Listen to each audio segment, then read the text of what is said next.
Welcome to the Raising Values podcast, where the traditional family talks. You can find us on iTunes, Stitcher, and Spotify, and be sure to follow us on Facebook and Instagram. You can support the Raising Values podcast through Patreon. Phil and Gillian are behind the mic, and we hope you enjoy the show.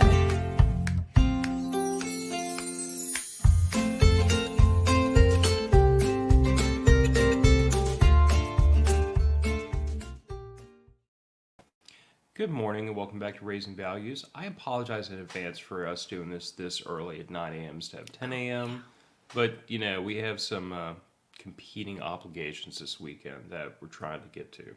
What he's not saying is I'm dragging the family to a herpetology show today so we can go look at snakes and lizards and insects and spiders and... You just made a portion of our audience's skin crawl. Possibly buy something. I'm so excited. I'm thinking of a class pet this year. Yay. So we're going to go, there's this huge herpetology show. I think it's once a year in Slidell, the next town over. And this year we're going. I'm so excited. I'm a nerd. This is what happens when y'all marry a STEM teacher, guys. Well, before I was a STEM teacher, I was still a nerd. Well, this is not the first quote-unquote exotic pet you've brought home. I mean...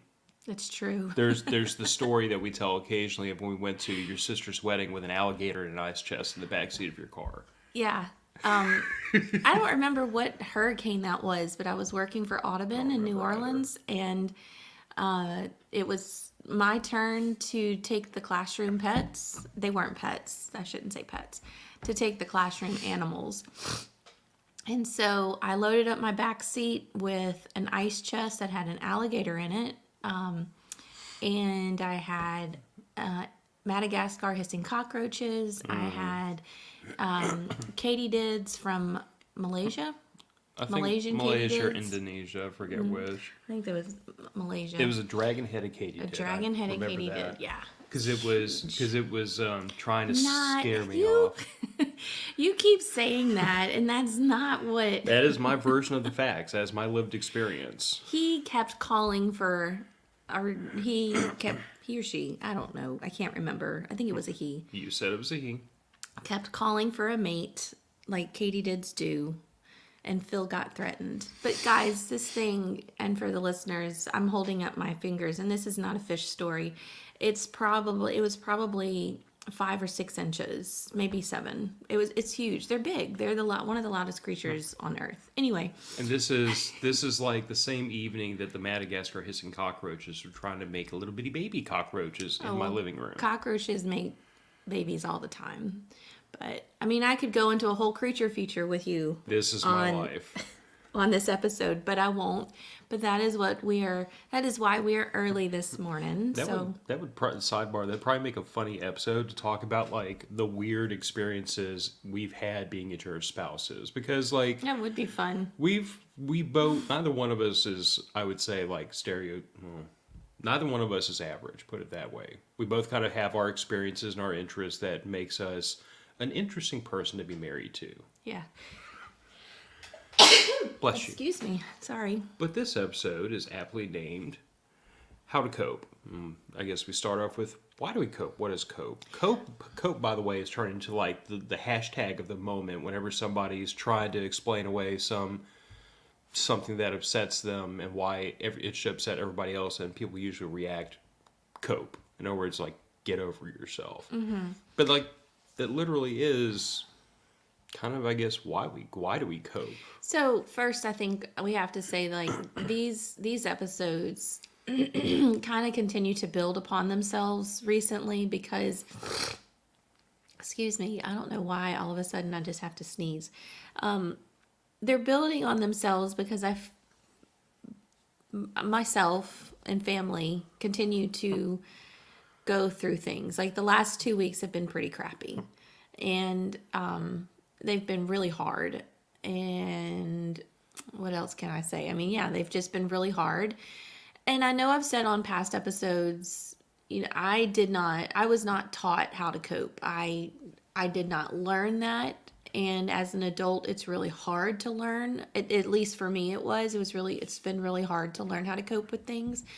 and being having the role that I have in my family as the peacemaker, I feel like it's even harder. So I take on a lot of people's emotions and I take on a lot of their energy and try to make sure that they're all taken care of. But now I have this mess inside of my head and my heart, and I don't know how to really deal with that. And so what someone had said to me a couple of days ago, when this second half of second half of heartbreak over the last 2 weeks kind of hit me, she made the comment that I got over it really quick, and and it turns, and then at that moment, like it had happened, the incident had happened, and then I was talking to her maybe an hour later, and within that hour I was just like, yeah, it is what it is, and they can say what they want to say, and I'm done with this, and blah blah blah. But for 2 days later, well, and then she says, well, it seems like you've gotten over it pretty quickly. And I was like, I don't know if I'm over it, if I've like pushed it out, or if I've bottled it up somewhere. And obviously it was bottled up, because Oh for yeah. 2 days later, it was almost like a grieving process for me. And there was all sorts of emotions. There was anxiety to talk to this person again, and there was anxiety for the conflict that was going to come because it had to be addressed. And there was hurt, like my heart was broken because I was being lied about. And then I was also hurt and mad because accusations came from the lie from someone else, and I was just thrown into this, and I really had no fault. I hadn't done anything wrong. I just happened to be the scapegoat for this person to blame so that they wouldn't get in trouble with their spouse. And I mean, y'all, the emotions were all over the place. And I was really glad, and, kind of, I guess this is me coping, kind of walking through it and looking back at it now. I can see that, yeah, it was just bottled up. It was the adrenaline from the altercation that had happened, the fight or whatever it was. It really wasn't a fight. It was Conflict. just conflict. Yeah. And by the time my head hit the pillow that night, I had started going through the process of evaluating everything. Going back through the conversation in my head, and kind of listening to what this person said to me when they were blaming me for something that I hadn't done, and then quickly turning around and apologizing that I was even brought in. It was a lot of emotions. But as an adult, I don't know. I think I'm still learning how to cope with things. I think I'm still learning how to deal with different scenarios. Coping's hard. Anyway, people cope in their own way, and But I'm obviously a long-term coper. But I guess, like, back to why do we cope? We cope so that we can move past something, whether it's anger, or whether it's grief, sadness, disappointment. Like, we cope so that we can process the emotional baggage resulting from something unpleasant, so that we can move on, so that we don't dwell on it forever, and it doesn't just, the first bump the road we hit doesn't just wreck our entire lives. Like, that's why we cope. And to Gillian's point about, like, learning to cope at a certain age, I would encourage those of you that are parents to, like, there's it's a very old saying. It probably is older than my parents, because Lord knows they heard it from somewhere. But, like, a lot of people have said that, like, disappointment is healthy. Because when a child learns to accept and deal with disappointment at a young age, they're able to deal with it as an adult. And let's call it what it is. You're not gonna make it through life without disappointment. Right. Everyone in your life is going to disappoint you at some point or the other. Your best friend, your spouse, your family, your coworkers, your boss. Like, humanity as a general rule, whenever you go driving, everyone's going to disappoint you at some point, and that most of the time that's a very minor disappointment, but you still have to learn how to accept and move past it. Otherwise, human beings, because they're fallible, will naturally disappoint you, and every time you get disappointed, it just wrecks you. So I would say, like, I understand that emotional want as a parent and even as a spouse to not want to disappoint the people you care about. But there's a certain amount of disappointment that honestly is kind of like, it's healthy and it's going to happen. Especially with kids, and I agree. Yeah. You have to let your kids be disappointed. They have to be bored. They have to be mad. They have to go through you want them to go through a lot of these emotions so that they're equipped and not like me once they become an adult to learn what this emotion is and this is how I can process this emotion. We should have had Eddie on the show today. I actually had that thought yesterday. He's kind of been running 9-0, between career and everything else. But yeah, a good friend of mine from the Matter of Facts podcast, he actually has his own YouTube channel now, Black Power Therapist. Yeah, I did see that. He would like, Eddie is works in mental health specifically with children. But yeah, Eddie would be a great third seat guest to get on this show. He's a wealth of knowledge. Well, I mean, if the show continues down the path it's going of therapy for Gillian, then yeah, I'll just step out for a day and let you Eddie two just talk. needs to come on in. No, and like I said, they need to go through those emotions so that when they become adults, they can recognize what they're going through and learn now how to deal with them. And then, maybe we wouldn't have so many young adults screaming and crying in the streets, throwing, mazel tovs and is that what it is? Mazel tov? Not mazel tovs. What are they called? Molotov. Molotov cocktails. I'm sorry, y'all. I'm sorry. Okay, see, Phil, you got me up way too early. You got me up early. It's your fault. Anyway, mazel tov. I can't go on from that. I don't know where to go. You will never live this down, just FYI. This is going to be the meme of I month. always need you to help me with my words. You can't just look at me like I'm crazy and then not help me with my words. Said young people were throwing mazel tovs. Where am I supposed to go from there? Anyway, no, you know what I'm saying. Like, I feel like but rates of like teenage depression, self-harm, suicide. I hate to say that word on social media. Oh, sorry. Ending yourself, like all those kinds of things. Like they're escalating year after year after year, and that's why we can't say that word on social media. Well, we actually can't say it because they shadow ban us, which they already have. So we're already shadow banned, but. But what I'm saying is, like, why can't we say that word? Because people don't know how to cope with that word. It's a word. It's triggering. Anyway, so before we go down another rabbit hole, I think, so what I did, and we can actually go to the next banner. I cannot today. I am not. Compartmentalize or bury. And just as a thought, I came up with these on my own, but I would... With me in mind? No, actually, with both of us in mind, because I think that both of us have used all of these at some point or the other. Yeah. Like, very few people in my experience have a single method of processing and dealing with emotions. It's usually, depending on the situation, depending on the source, depending on how close you are to it, that dictates how you can deal with these things. Mm-hmm. But yeah, compartmentalize, bury, that, I think that is, a lot of times, that is your default.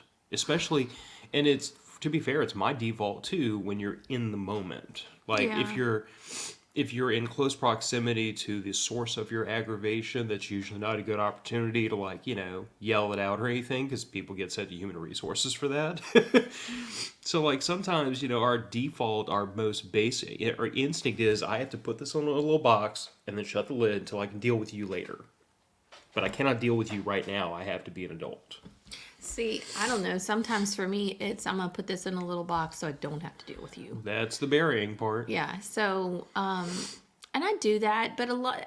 I guess I do know how to cope because there are things that just kind of roll off my back. That comes later. Oh, anyway. So, but when it's things like family issues or conflict like this, and I would say even conflict with friends, you know, I also have to be honest with you. It also depends on where I am in my cycle, and I think women can attest to this. Like, Married husbands, y'all can attest to this too. well, and spouses can attest to this, but women, our cycles kind of dictate our feelings and emotions, and depending on where I am, sometimes it can just roll off my back, and other times it's going to Chernobyl. I really just, there are times where I just want to get in the fetal position in the bed and watch ghost stories all day. Don't talk to me, don't come in, don't turn the lights on. I just want to stew in my own depression and think about what's going on by not thinking about what's going on. Does that make sense? Perfect sense. Yeah, I know. So I do that. I think I do that also because the anxiety of the conflict that's going to come from that, whatever that instance was, that whatever the conflict that I now have to have, because I do not like confrontation, and it gives me anxiety. And so my head just starts spinning, and I start creating all these scenarios. Well, if they say this, I'm going to say this. And if they say that, I need to say this. And I've got to stand up for myself. And Gillian, don't back down. And, blah, blah, blah. And so I spin the wheels and just kind of make it worse. I really do. I make it worse. But I don't do it all the time. No, I do it more often than I don't, though. That's why I said this is like a buffet of how to cope, not a binary choice. Because Right. we tend to use all of these. And what I thought of when this came up was when I was deployed to Iraq, because like the source of my discomfort was multiple things. It was being away from home. It was being away from family and friends. I mean, you're in a war zone, and I was deployed with guys that I knew and I cared about, and I genuinely enjoyed being around for the most part, most of them. So, like, I had that in the way of a support system, but they were all dealing with the same things I was, being away from their kids and their wives and their families. So, like, none of us were in the best emotional place to deal with each other being upset about being away from home and being in a war zone and being, having mortars dropped on our heads 2 or 3 times a day. Like, none of us were in a position, we were all in the same equal position. And it was all bad. It was not a pleasant experience. Like, anybody that's ever been to a war zone, it's not pleasant. Anybody that thinks going to a war zone is going to be fun, it's not. It never is. It always sucks. It's just varying degrees of suck. And being at Camp Anaconda in 2004, before the provincial elections, ahead of some of the worst insurgent activity, because, like, the Battle of Fallujah happened while I was there. And it wasn't far from where I was stationed. So it was not a pleasant time. So I didn't have any choice at that point but to compartmentalize what was bothering me. Because I couldn't deal with it. I couldn't get away from it. Couldn't escape it. And every morning I had to get up and focus on my job. I had a job to do, or people were going to get hurt if I didn't do it right. So I had to just take that box and all this, stick it inside, close the lids, and shove it off in the corner. And every time something happened, I'd open the box back up, put it in that box, shut it, push it in the corner. And that happened for a year. I remember talking to you while you were there, and it was just kind of like, I wouldn't say stoic. You weren't. I mean, yeah, you were stoic, but you weren't. It wasn't stoic. It was guarded. It was weird. I'd never met someone like that who you would talk, and you would talk about things, but I guess guarded now that you kind of think about that. Because you wouldn't go into detail with questions. Like, you wouldn't, when I asked you a question, your answers weren't too detailed. And I think you were trying to protect me from the scary stuff, but there were multiple. but wait, before you keep going, I think you were trying to protect yourself from having to deal with those things that you had already put in a box and put in the corner.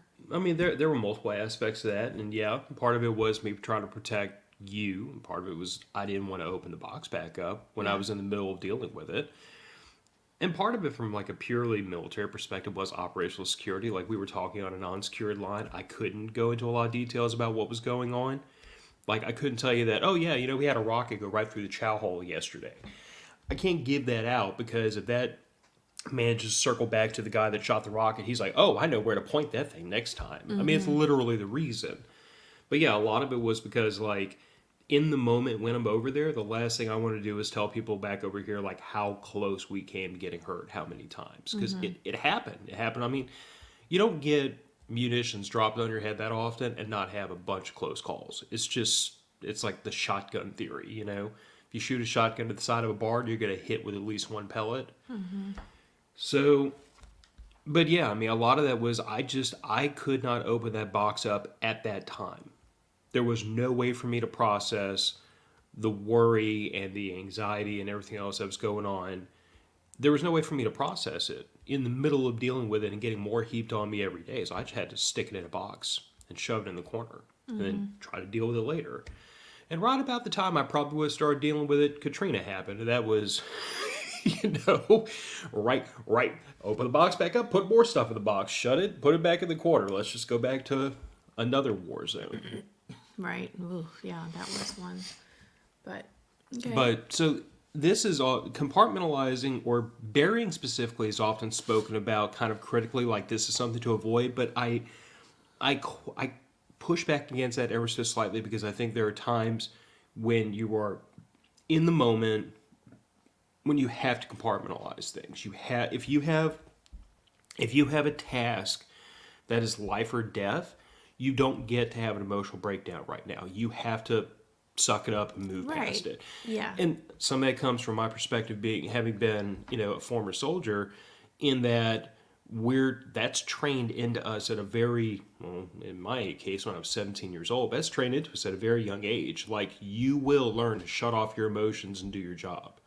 Because if the guy next to you gets hit and he's your best friend and he's not going to go home and see his family, you still have a job to do.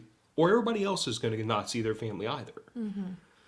So, like, that's very hard for, I think, non-military veterans to accept. But look at it in the context of you're a mother, you're a father, you have a family, you have people that depend on you. Like, I don't have the right to have an emotional breakdown and let my family down. I have to suck it up and move forward. And sometimes that means you got to put stuff in a box and deal with it later. Just understand that you will open up that box and deal with it later, whether you like it or not. Because if you don't, it's going to open itself. Right. At some point, yeah, something's going to trigger that. Yeah. So now, this is what I think you thought you did. Yes, you did most recently that you didn't do as fast as you thought you did. But so I see your banner, process the stages of grief. And I said that a little while ago, that like I was going through the stages of grief. Go ahead. I interrupted you. Finish what you were saying. I'm just saying, like, this is what we need Eddie.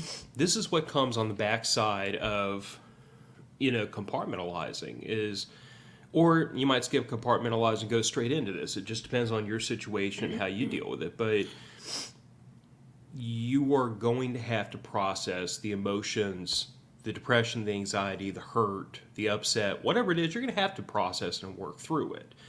And there's like 1,000 different ways to do that. There's a bunch of established methods. There's very informal methods. Like me personally, I have this weird mentality, like you and I've talked about this, where I've said, if I could just figure this out, then it wouldn't bother me anymore. Like when somebody does something that really upsets me, I try to figure it out from their perspective, like, why did that person do that?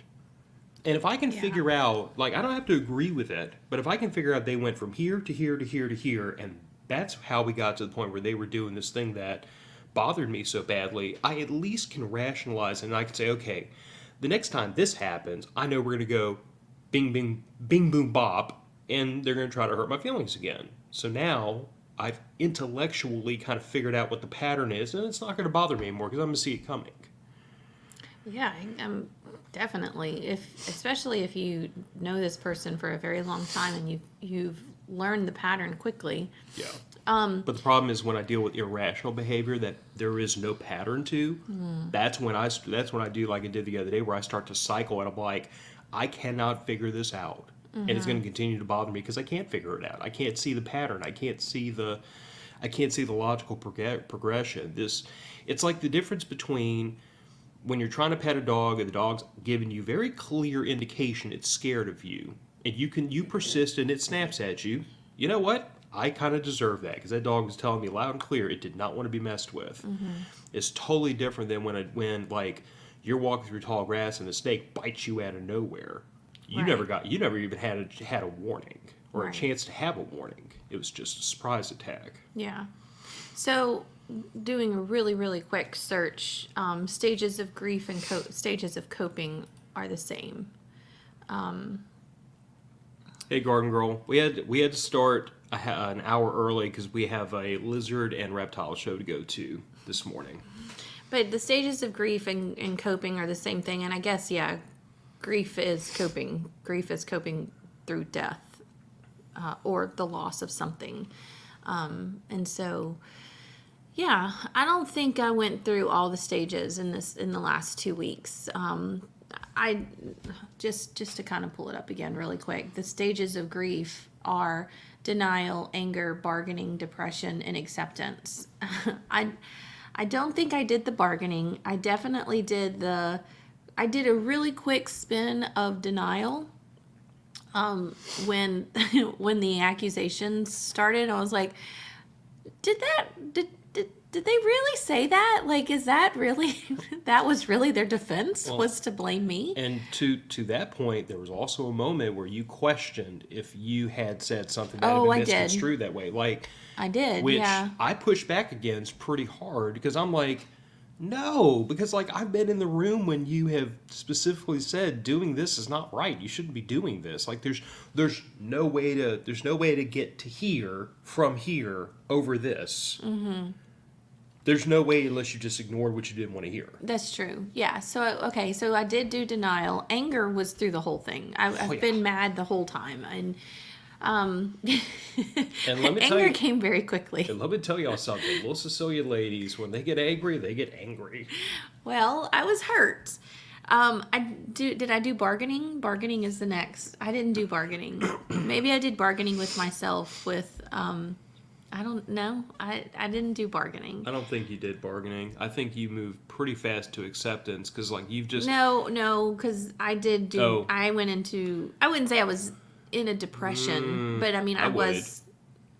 Well, what I'm saying is, okay, so I've been depressed before, where depression has stayed for months on end. I was sad, and maybe that's it. You know, I was sad and hurt and trying to figure out. I was trying to compartmentalize everything and like put it where it needs to go, and then I got to acceptance. And I have to say though, as anxious as I was for the conflict that was coming, because I knew it was coming, because I'm at the point with this person that if I don't say something, if I don't correct the behavior every time, then it's just going to keep getting worse. And it's probably going to continue to get worse. I don't think this person learns any lessons. I don't think that this person even can really comprehend, because they're such a narcissist that getting caught in their lie and getting caught in their scheme, it isn't a big deal to them. They will continue to manipulate the situation so that they can continue to have power. And so when I was confronting this person about what they said, of course it was they were playing dumb, and they acted like this is the first time they had heard this, but it wasn't, because Throughout the conversation, they made it very apparent that even though they start off playing dumb, they knew what was going on. oh yeah, there was a lot of contradictions. Like they would say one thing and then I'm talking about not even 2 sentences later, they contradicted themselves. But it's the mental illness is so strong with this one that they couldn't even grasp that they had just contradicted themselves. Anyway, so that was the breaking point of the depression.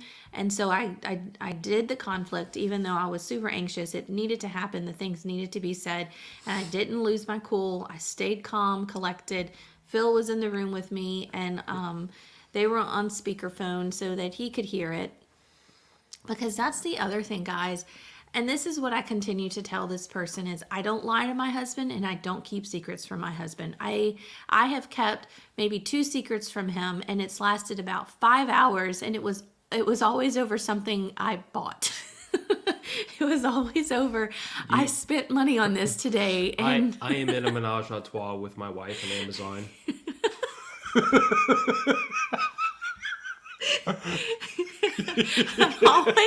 I'm always nervous when a package shows up that it's going to have my name on it, and I can't remember what I bought. The funny thing is, I ordered something the other day, and she got really anxious about what it was and who was. What did I buy?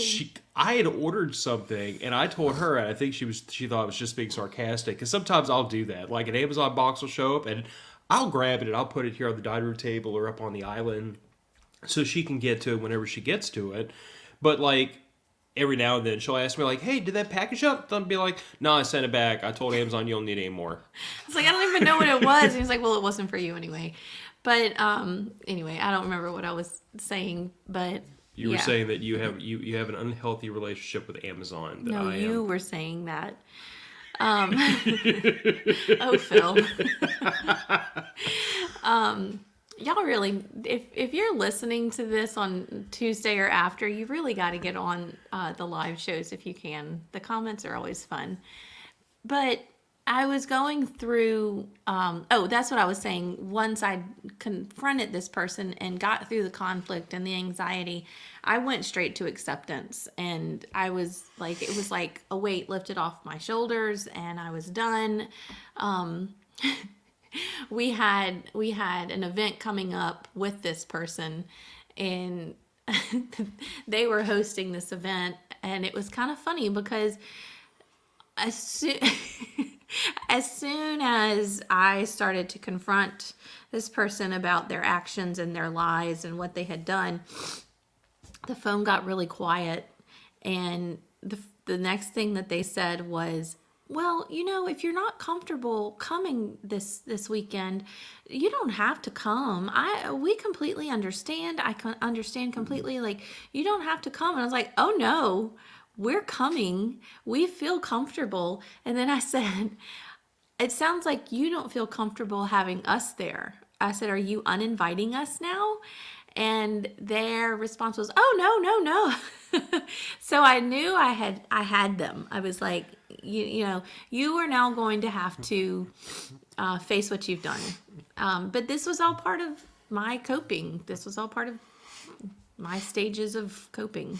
And FYI, there's an old adage that dates back to World War II that sometimes pilots, if they were on a bombing run like in Europe, there'd be so much smoke in the air released by the potential targets to obscure them that you couldn't tell where you couldn't tell if you were over the target or not. So what the pilots would do is they would wait till the flak was the thickest, and then they drop their bombs then. Because they're like, we know all the AAA is going to be around the target, so when the AAA gets, when the AAA peaks, we are directly over the target. And I use that analogy for when you're dealing with abusive people. The flak always gets thickest when you are directly over the target. Yeah. So if you call them out on something and they immediately get hyper defensive, you just pickled that bomb right down the smokestack. Or to use a Star Wars reference, you have shot the proton torpedo directly into the thermal exhaust port. Yeah. Anyway, we did say we were nerds. You are a nerd. So the stages of grief and the stages of coping are the same, and they can be applied across the board. I would think, as unlicensed medical therapist, that they can be applied across the board for different things that you're going through, and it sucks. It sucks when you have to go through that, and it certainly sucks when you have to go through that so often in a 2 week span. Like, Yeah. yeah. So, Nina, before you jumped on the comments in the show, we were talking about how how these episodes are continuing kind of congruent with each other, and today's the episode is how you can cope, and it's been a really difficult 2 weeks. And this was actually, we talked about this on our walk. I was venting and Phil was talking, because Phil talks, and I just kind of stopped him midway through, and I was like, this has to be next week's show. So I wonder what next week is going to bring. Knock on wood. No telling. Going back to school. So this is one method of like coping with grief that I say release, cry it out, hit a pillow. And I use hit a pillow as a stand-in for like a variety of, like, you know how when something's annoying me or frustrating me, I usually go find chores to do. I'll start doing dishes, I'll start doing laundry, I'll find something to tinker with. I want my hands busy, because that makes my mind disconnect from whatever was bothering me long enough to like Yeah. get out of the loop, and then I can come back to it in a little bit more healthy fashion. So, like, I do think that there is a certain amount of, there are people, everybody's heard the age-old adage of sometimes you have to cry it out. And that applies to you sometimes. Sometimes when you're really I'm upset, a crier. yeah, and you've literally done that to me where you have just sat there, just not like sobbing, but just teary up, be like, I just need a good cry. I need to let it out. Yeah. For me, that's physical activity. For some people, they go to the gym. I mean, a lot of people, though, they have that activity that helps them, especially when they get stuck in a cycle of that grief or that upset. They have that activity that it's the off-ramp to get them out of there. So they can go get away from it for a second and then come back to it and actually get out of this, break the cycle apart and work with it. I walked 3.5 miles that day. I kept going for walks and walking and walking and walking. And it was 150,000 degrees outside, but I still went for a walk because I had to get out. It was only 96 degrees that day. Well, yeah, but there, I've seen Piper walk through her stages of grief where she does scream into a pillow every now and then. And hey, I've done it. That release is, it's wonderful. Especially, and it's safe, because I could be yelling at you, or I could be hitting something, not my pillow or my bed or whatever. And so, yeah, that release is awesome. And the fact that she at 11 knows, I'm going to my room, I'm going to shut the door, and I'm going to go scream into my nest of pillows in my bedroom. Now, I mean, she doesn't do it often, because I think, well, that's a whole different show. But when she reaches that point where it's the tipping point, she knows she can go do that. And she's cried it out before, and I think the tears will probably come a lot more frequently as she progresses into womanhood. I know they will. Yeah, say prayers for Phil. And but you're not the only dad who only has women in the house, so you're gonna be fine. You're gonna make it. Is there a support You've group? already lost the hair, so Is there a support group for us? I'm sure you can find some.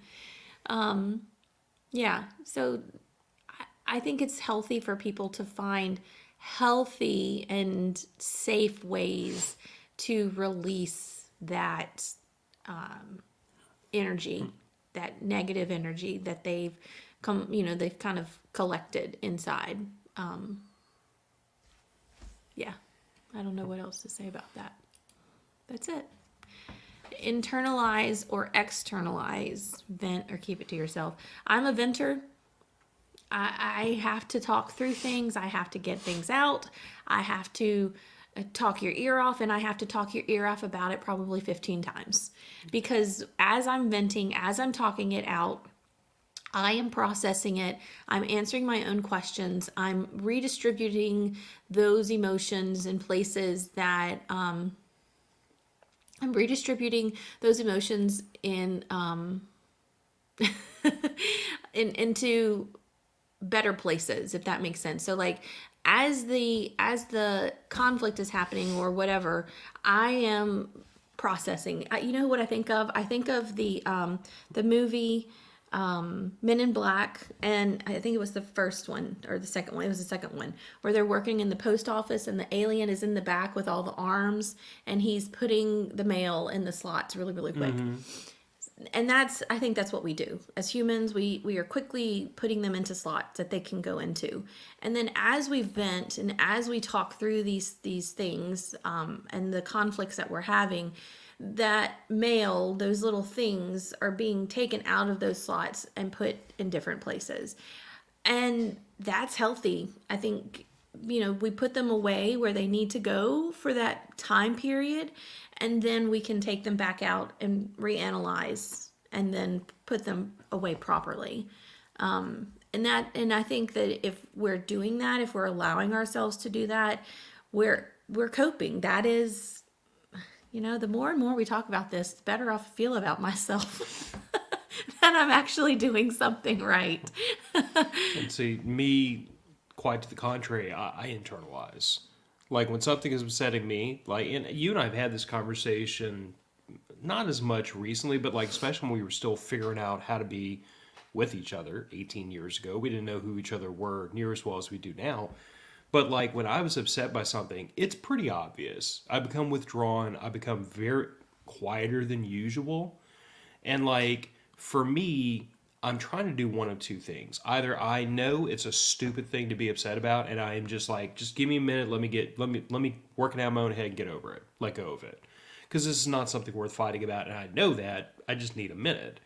But then there were times where that would carry on for a while, and you knew something was upsetting me, and you wanted to talk about it, and I was like, I am not ready to talk about it right now. I need my time to like take this jumbled mess, which is my emotions, spread it out, untangle it, line it up, make it make sense to me so that I even know how to use what words to get it across to you, and then I'll come talk about it. And so a lot of times, like, it wasn't even anything that related to you, but it didn't matter. I had to have my time to like go inside myself and say, okay, I have this little rat's nest. Like if you took a ball of thread and just, wriggled it all up. I have this little rat's nest. I can't even explain to you what this is until I untangle it. Mm-hmm. And then once it's untangled and it's one nice straight piece of thread, then at least I can figure out for myself, this is what happened. This is why it upset me. Should it or should it not have upset me? I can figure all that out. And then I can come to you with the straight piece of thread and say, this was my problem. It's probably most of the time it's not anything serious, but I have to have that time inside myself to figure it out before I can even figure out how to get it across. Like, having been podcasting for 7 years, people joke that like talking is what I do. And I guess to a degree it probably is, but sometimes it's when there's emotions tied up in it, knowing that I'm usually a very stoic person, it's very difficult for me to express an emotional topic when I'm used to expressing something that's rational. Yeah. So, and it doesn't help that I become the little chihuahua at your heels, nipping, going, are you okay? What's wrong? Talk to me. Are you okay? Come on, talk to me. What's going on? Tell me, are you mad at me? You're mad at me. Why are you mad at me? And then after 18 years, you still do that. Knowing that drives me crazier than just giving me 5 minutes to figure it out. Well, that is me preparing to cope with disappointing you or making you mad, or I have to get the gears moving so I can start my grieving process. This is usually about the time I look here and be like, do you want me to be mad at you? Then just give me a minute. Whatever. It's the truth. I mean, sometimes. See? Nina says I do that to my husband too. What? Run around his heels and nip at him when he's upset about something? Well, I'm going to make an incredibly, not misogynist, I say that tongue in cheek. I'm going to make a very stereotypical man statement right here. I would venture most masculine men, of which I feel like I'm able to speak on, not the ones that were raised with soy in their mouths, but I would venture to say that most masculine men react better to being given space when they're upset by something, to be allowed to like figure things out and then come to you, than they do by having people around them up underneath their behind all the time. Like, I would suspect I'm not alone in that. In particular, if you're the person you're dealing with has ever been like a military veteran, a first responder, like you're dealing with a personality set that is so used to take the upset, shove it in a box, deal with it later.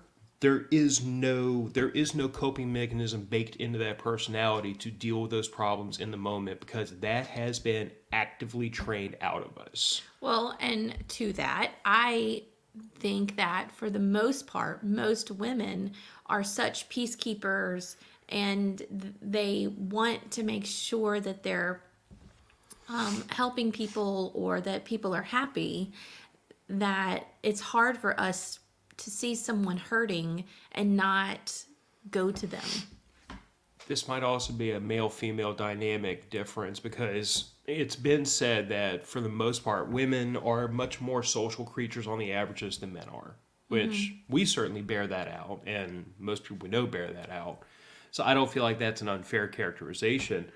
And like, you think about how a bunch of men get together and deal with if one of them's upset about something, or a bunch of women get together. A bunch of women get together, one of them's upset about something, what do? We huddle. They huddle. I don't want to make any aspersions like a little group of hens in a coop. We do, But y'all huddle and y'all talk it out and y'all cry it out, and like y'all There's release usually that. wine and chocolate or ice cream involved. And for men, like, men do not usually in a big group setting unearth that kind of thing. Men will go to a single, very trusted person. Like, I had that experience recently with another man that I'm very close to. He's very close to me. We're very open with each other. And we exchange some information about ourselves. You have that look on your face that tells me you're not picking up what I'm putting down. I'm trying to figure out what I'm trying you're my talking best about. not to out the person. That's fine. You don't have to. You can tell me after the show. Yeah, but like, we exchange that between the two of us in a private setting, just me and him, and it's something that, like, I don't know if he would have ever told a larger group of our friends, and I certainly wouldn't have. Well, I might have, because I'm just, I guess, more open. Like, but to his credit, it was one of the situations where, like, that tends to be more how men deal with things. They want to deal with it themselves. They want to understand it. And then if they still feel like they need that outside third party, they're going to go to the person they trust the most. Sometimes that's a father figure. Sometimes it's a brother. Sometimes it's a close family friend. But it's somebody that they feel like is at least on their level, if not their elder, who can kind of help mentor them through that problem they're still facing. That's a huge difference in how men and women deal with these kinds of things. Men don't respond to, tell me what your problem is. Because if I wanted to tell you what my problem was, I would have come to you already. Well, maybe men just need to get a little softer. I'm joking. I'm so joking. See, we've seen that. We know what happens when that happens. Yeah. Well, but to that point, men, and I hate to say it this way because it probably shouldn't be this way, but I do feel like, society does not reward soft men. At least it didn't when I was younger. It seems like society today does not reward masculine men. And here's my thought process in a nutshell, because we've talked about this and I've thought about this. Okay. I think there's a portion of society today that advocates for men to be soft, but it doesn't reward them for being soft. Because think about, even in those circles where people advocate for men to be soft and feminine and all these things, they still don't reward them for it. They're still regarded as a second-class citizen. They're told, you're an ally, not you're an equal. Oh. They're told... I mean, yeah, they're we told, use that word. They're told, you were only welcome here as long as you agree with me. It's a position of subordination. It's a position of subservience. It's not a position of, I respect you. It's a position of, you're a tool, you're a means to an end. That's why I say I don't feel like society in any phase rewards feminine or weak men. I feel like society uses weak men, and that's probably why society wants men to be weak. On the flip side of things, I think society hasn't been I think that there's a portion of society that doesn't reward femininity in women. I think that masculine women are a means to an end because there are certain people, certain social political groups out there that use them to push an agenda and push propaganda. But I don't feel like women who completely eschew femininity are rewarded. I believe that they're viewed as soldiers in the trenches. And I do believe that when a man is masculine, there's a lot of women out there, and you've expressed this, that tend to respect that person. And when a woman is feminine, like I feel like you are, I appreciate that. I don't want to be in a relationship with a person that I have to try to outcompete for masculinity. You know, I want you to express your femininity because it is the thing you can do that I cannot. And I want to be able to express my masculinity because it is the thing I can do that you cannot. And we both bring something to the table that neither of us does. It's kind of like the conversation we have about our daughter all the time and about raising her is, I tell her all the time, you can come talk to me about anything, but there are going to be certain topics only mom's going to be able to help you with. Like I will listen. Like, you know the knowledge, you know. I know the knowledge, but I can't tell you what it's like to be a woman. Yeah. I can't tell you how to deal with woman emotions or your body changing. I can't tell you about any of that because I've never been through any of that. I can listen. You can vent. I can, commiserate. You can cry on my shoulder, but I cannot marshal you through this part of your life because I've never been there and I've never done it. You want to know about dating, hurt feelings, having standards, anything like that, I can give you a man's perspective, but I can't give you a woman's perspective. So I guess that to me tends to be my point of view of, I don't think society rewards weak men. I don't think men respect weak men. I don't think men respect weakness, period. And it's not to say that like you have to be this big dumb macho alpha toxic masculinity man to get respect, but like men respect masculinity, and masculinity in my opinion involves elements of being stoic and elements of self-sacrifice and elements of doing for the greater good. And in my case, my greater good is my family. Like I'll walk on hot coals and roll over broken glass for my family. And that's respected among other men. Other men see a man struggle to do better for his family or struggle to make a better version of him for his family, and we respect the hell out of that. And at the same time, like you've heard me be very critical of men who are, say they fall into addiction or they don't stand up for themselves, they don't stand up for their families, whatever they do, that it's a shortcoming as a husband and a father. And I am. If I said I was critical of that, that's undercutting it. It's almost, I am vehement about it because that's so detestable to me that man would fall prey to that level of weakness, that he would fail the people that depend on him. Yeah. We got way off topic. I was about to say, you went on a... Good beards help, Nina, but I will be the first to admit that I couldn't grow a beard until I was like almost 30. Anyway, Phil went way off topic and started on a whole different show. But anyway, I hope this has been a pretty good episode. It always helps me to get on here and talk about what's going on. I from the last 2 weeks of episodes, the feedback that we've gotten has been very helpful to me to see that I'm not the only person who is going through the things that we talk about on here. And I know I'm not. I know that my family's not. And it's disheartening because it's not how family and friends should be, when I talk about the hard parts of it. But anyway, I guess I'm just trying to say, like, I appreciate everyone's feedback on all the things that they've been going through too. So who knows what next week's episode will bring. Hopefully we usually don't know until about Friday. Well, this one we knew about on Wednesday because it was Wednesday or Thursday. But anyway, um, I guess we'll see if next week we continue down this road of dealing with unhealthy relationships and toxic people and narcissists and coping mechanisms and skills and how to. And maybe we do need to get Eddie on here and have a real actual licensed therapist to talk us through some things. But I will.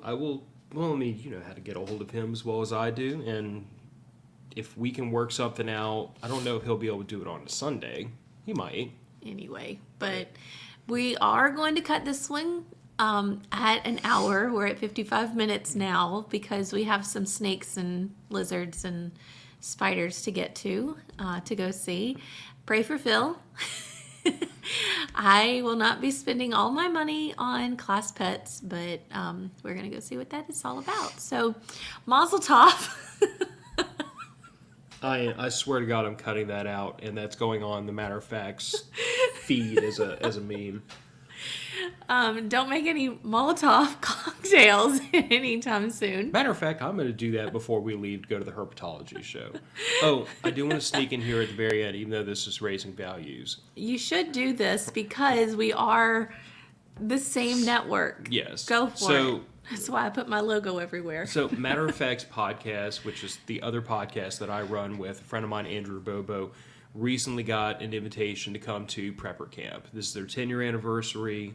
Andrew and I have been, between the two of us, I think 5 or 6 of the past 10 years. I mean, we've been regular. You're a regular. Yeah, we've been regulars there. We were actually going to skip the show this year to try to save some money and some leave and other things, because there's adulting to be considered here.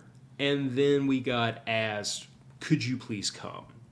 And I'm not going to say it was like an arm twisting, but I felt the pull to go ahead and go. So Andrew and I have rearranged some things, and we've made our commitment to go to Prepper Camp this year. And this year, for the first year, we will actually be in a booth in the vendors area doing a live morning show at 9:30 every morning. So if anybody's going to be at Prepper Camp and you would like to come and see what two knuckleheads talking about prepping looks like in person, that's a good opportunity to do it. And we're also going to have posted times where we're going to be open for showgoers and attendees to come into the booth, have a seat, and join the show, be a guest. Hit us with questions, talk about your experience at Prepper Camp, your experience prepping, or anything else. So if you're going to be at Prepper Camp, that sounds like a good time.